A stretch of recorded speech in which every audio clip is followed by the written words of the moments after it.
everybody, welcome to Chrissyville, and in this video I'm going to let you guys know how I obtain $100 tips for my clients, and I also want to start a cosmetologist savings challenge where this year I want to challenge all stylists, makeup artists, nail techs, anything you do in the beauty industry, to save all of your tips for this year and possibly count them at the end of the year. I'm more than likely probably not going to count mine. I'm probably just going to continue to save it, but I have plans on filling this up with all my tips.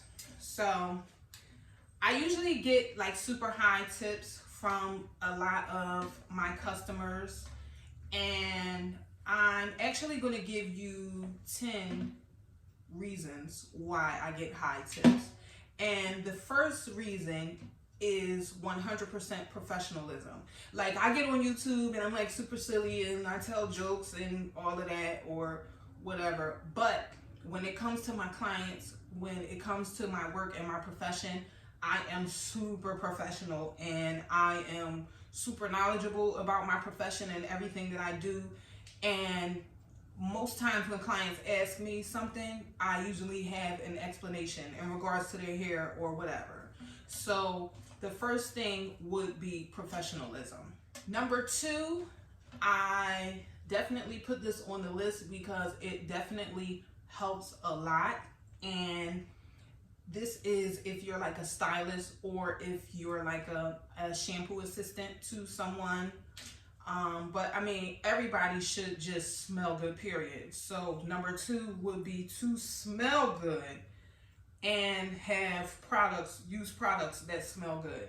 If your clients are attracted to the smell of their hair or the smell of the shampoo that you're using, it brings on, happy emotions, and it, that can boost up your tips. Number three would be to know your profession. Whatever you do, whatever profession that you're in, and this is not just cosmetology, whatever profession you're in, if you don't know your stuff, people know it and they can pick up on it right away. If you're nervous about what you're doing, if you're unsure about what you're doing, people can feel that energy, and that can add to or take away from your tips. So when you get out here and start, charging people money for things, you definitely want to be as knowledgeable in your field as you possibly can be. Because it's not,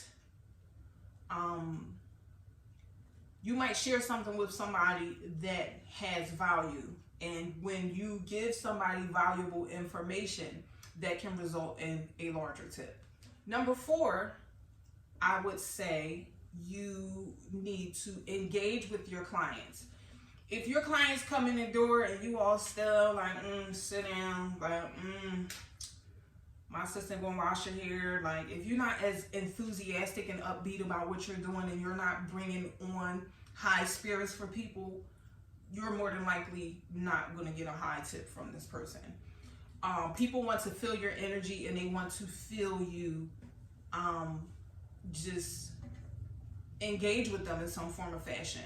And you don't have to overdo it. Like, you don't have to do something that's out of your own character, but you definitely want to engage with the client, talk to them about the condition of their hair, if that's what needs to be done. I mean, outside of a consultation, because if you're dealing with a new client, you definitely want to do a consultation just so you can find out what they have going on, if they have any hair problems, if they have any medical problems that can cause problems for their hair. You just want to find out what their background is during the consultation.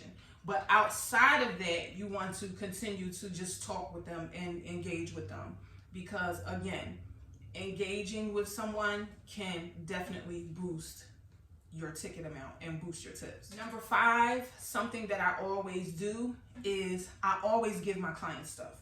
I always offer them stuff, whether they're new or old. That's just the person that I am, period. Like, I will literally give a stranger like the shirt off my back, like randomly, like out of nowhere. So that's just my personality. So I'm always like, I'll have like a snack tray set up. Well, pre-pandemic, I would have like, just little stuff that they can get, because I braid and do locks and stuff. So sometimes we might be like doing a full-on bid in the salon, and you might just need something to snack on throughout the day. So I try to provide that. I try to provide waters and little stuff like that. People are appreciative to get those things, especially if they've been sitting for a long time. I give my clients sometimes rollers, or I'll give them like a free trim, or if I curl their hair, like I'll do like a free pin up, or just something to let them know that I appreciate their business. And that definitely works in boosting your tips. Number 6, I would say be interested in your clients. Be interested in what they're talking about. Be interested in what they're telling you about in regards to their hair, and show them that you are appreciative of their business. Show them that what they're saying to you matters, and that they can feel comfortable talking to you about anything. Because a lot of times in a salon, again, you spend hours with people open up, they start telling you all types of stuff. Like, I know all types of secrets about people that if I wasn't in this profession, I probably wouldn't know. Like, people come to you about their relationship problems, about their financial problems. So, listen to your clients, offer them comfort, offer them, better ideas in, regards to living their life, or anything, as long as it's positive. That can definitely boost your tips. Number 7, I would say entertain your clients. Don't sit here and be super dry and dead and it's just super quiet. Like, I'm not a super quiet person. Like, I am capable of being a talkative person. Like, I can be both talkative and quiet. It's weird, but I can be talkative with somebody and entertain somebody that's not even talkative. Like, I can make somebody that's absolutely not talkative talk. Like, I entertain my clients. Not that I necessarily tell jokes. You just talk about life, and you just talk about, things that you have going on, or experiences, or celebrities, or anything that you can find that'll create some form of bonding with you and your client that can boost your tips. Number 8, I would say, and this is really, really, really important, is be on time. And this is an issue with a lot of stylists, because a lot of y'all stylists be being terrible. Going to the nail salon, y'all be running to the mall, y'all be leaving, going to go pick your kids up and drop your kids off at school, and it's unprofessional. And you should value your customers' time, and you should be thankful and happy and lucky that you have customers. So you should take the initiative to be on time, as close to the time of their scheduled appointment as you possibly can, to show them that you value them as a customer and you value their time. If you are on time as a stylist, you're always going to get tips from people, because when you're on time, people just can't believe it. Like, people cannot believe when stylists are on time. Like, I'm an on-time stylist. I be having stuff to do. I be having places to go. I need you in here and out of here on time. Like, I just can't. Like, I be having my time frame set up. So, and I know people have other things that they have to do, like they have to go to work and what have you. Now, granted, sometimes your schedule is going to fall off because you have late clients, or things come up, or clients spring certain things on you. But there's ways to rectify that. Like, you can contact your clients and say, hey, let me push your appointment back, just so if they have other things that they can do, like if they need to go to the store, or if they have things that they can do, or they can stay home longer, and then you can have them come in once you're finished. That will get you tips as well, because people love when you respect their time. Number 9, I would say be quick but efficient.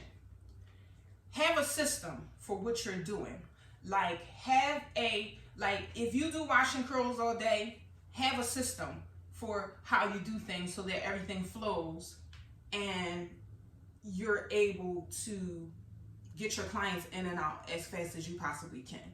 People respect fast work, but when I say do it fast but efficient, like, don't do somebody's hair fast and it's trash. Like, I don't mean it like that. Do your job to the best of your ability, but do it where you're not causing a client to lose a bunch of time, because nobody's here for that. Like, people don't want to see you jazzing along and just, you know, taking your time, and you really could have been done earlier, but you was just joshing around, and so you drag the whole scene out. People pay attention to that. That can affect your tips. Number 10, I would say scalp massages. Scalp massages are the most effective way to get tips from your clients, especially if you are an assistant. Your scalp massage, when you add conditioner, is like, that is like the end all be all of how much money you're going to make when your client gets up out of that seat. I personally shampoo my own clients because I just like things done a certain way, and I know that sometimes you can't depend on people to do things how you would do it. And I'm very particular in how my clients feel, how they feel about the environment that they're in, how they feel about their overall experience. So I just shampoo my clients myself and braid them because I just don't have time. I don't have time for do-overs. And like I said, I got places to be. I don't have time to be going over somebody else's work when I can just do it myself. But to each his own. A lot of people work with assistants, and if it works for you, hey. The bonus would be your cleanliness. A lot of people don't think that people pay attention, but especially now with the coronavirus, people pay attention to how, you know, you treat your environment. Like, if you wipe stuff off, like I already was in the habit of using the Lysol wipes and stuff and wiping down my chairs after clients get up, wiping out the neck and wiping off the utensils and everything that I use. And me personally, I actually do my cleaning, like if I'm doing it throughout the day, I like to do my cleaning in front of the clients because they pay attention to that. And it's like, oh, she's taking the time out to make sure that everything is cleaned up and everything is swept and everything, and she's doing that for me. That will definitely help you get higher tips. So I wanted to let you guys know this because I feel like this information could definitely help new and upcoming stylists and stylists that are already in the industry. I have a class, and it is on Teachable, if you would like to learn about just overall professionalism in a salon, because I feel like black salons have completely lost control of themselves when it comes to professionalism. I also have a book that I wrote last year, and it's called How Should I Get My Hair? And it is basically the Black woman's beauty encyclopedia. So if you guys want to check that out, that's on Amazon, and it just gives you all types of ideas about, you know, hairstyles, their origins, you know, what we do, why we do it, protective styles, wigs, everything under the sun that you can think of, like, is in this book. Thank you for watching, and if you would like to subscribe, check out some of my videos. Like I said, I am definitely all about business and professionalism, and I hope what I'm doing can help at least one person. If it helps one person, I'm completely satisfied. See y'all!